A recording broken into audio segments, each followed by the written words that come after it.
Assalamualaikum warahmatullahi wabarakatuh. Kami dari kelompok 5 akan menjelaskan tentang sistem reproduksi pada hewan invertebrata dan vertebrata.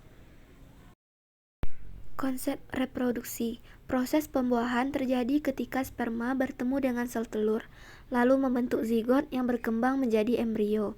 Sistem reproduksi juga melibatkan organ-organ seperti uterus, saluran tuba, dan vagina pada wanita, serta epididymis, saluran deferens, dan penis pada pria. Perbedaan reproduksi hewan invertebrata dengan hewan vertebrata. 1. Sistem reproduksi. Pada hewan invertebrata, sistem reproduksi bisa secara sederhana ataupun kompleks, tergantung pada spesiesnya.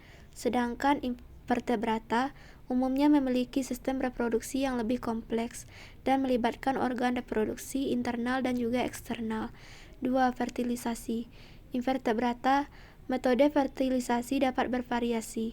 Beberapa invertebrata melakukan fertilisasi eksternal di lingkungan, sementara yang lain melibatkan fertilisasi internal.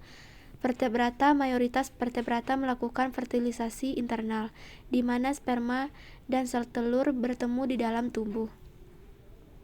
3. Perkembangbiakan. Pada hewan invertebrata dapat melakukan regenerasi dan reproduksi seksual dengan cepat dan menghasilkan keturunan tanpa melibatkan sel kelamin. Sedangkan pada hewan vertebrata memiliki tahap perkembangan yang lebih panjang dan melibatkan fase embrio dan perawatan orang tua terhadap keturunan. 4. Kompleksitas hormonal.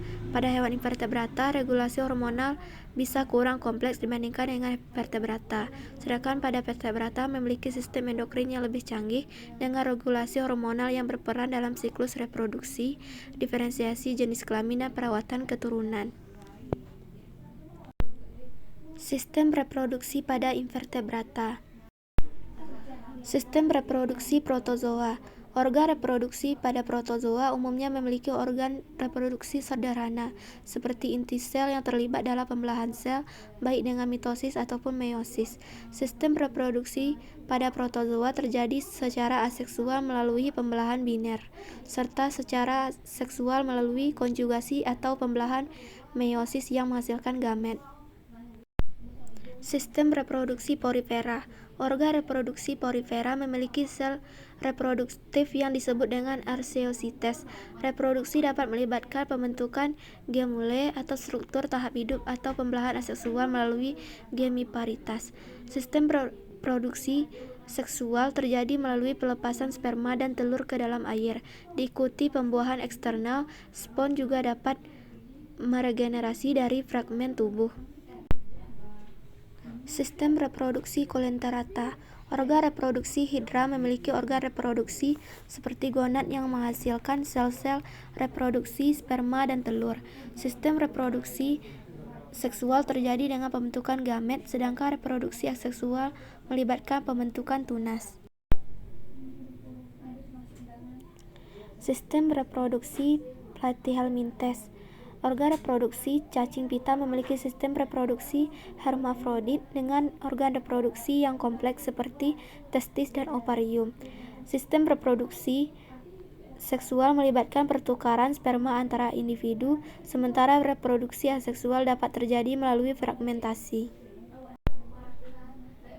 Sistem reproduksi Annelida. Organ reproduksi Annelida memiliki organ reproduksi seperti testis dan ovarium, dan sebagian besar spesies bersifat gonokoristik atau berkelamin. Sistem reproduksi seksual melibatkan pelepasan sperma dan telur ke dalam air dengan pembuahan eksternal. Beberapa Annelida juga dapat meregenerasi melalui fragmentasi. Sistem reproduksi arthropoda. Organ reproduksi arthropoda umumnya memiliki organ reproduksi internal seperti ovarium dan testis, dan beberapa spesies dapat memiliki struktur khusus seperti spermateka. Sistem reproduksi seksual melibatkan pembentukan sperma dan telur, seringkali dengan transfer sperma secara langsung atau dengan bantuan spermatopore. Reproduksi seksual umumnya jarang terjadi. Sistem reproduksi pada hewan vertebrata. Sistem reproduksi Pisces. Organ reproduksi ikan memiliki organ reproduksi internal seperti testis dan ovarium. Jantan dan betina biasanya memiliki kelamin eksternal. Sistem reproduksi seksual melibatkan pelepasan sperma dan telur ke dalam air, diikuti oleh pembuahan eksternal. Beberapa ikan juga melibatkan perawatan terhadap telur atau keturunan setelah penetasan. Sistem reproduksi amfibi. Organ reproduksi amfibi memiliki organ reproduksi internal seperti testis dan ovarium. Mereka juga memiliki kloaka yang digunakan untuk pembuangan dan sebagai organ kelamin eksternal. Sistem reproduksi seksual melibatkan kopulasi dan pembuahan eksternal. Telur diletakkan di air dan berkembang menjadi larva sebelum menjadi bentuk dewasa. Sistem reproduksi reptil. Organ reproduksi reptil memiliki organ reproduksi internal, termasuk testis dan ovarium.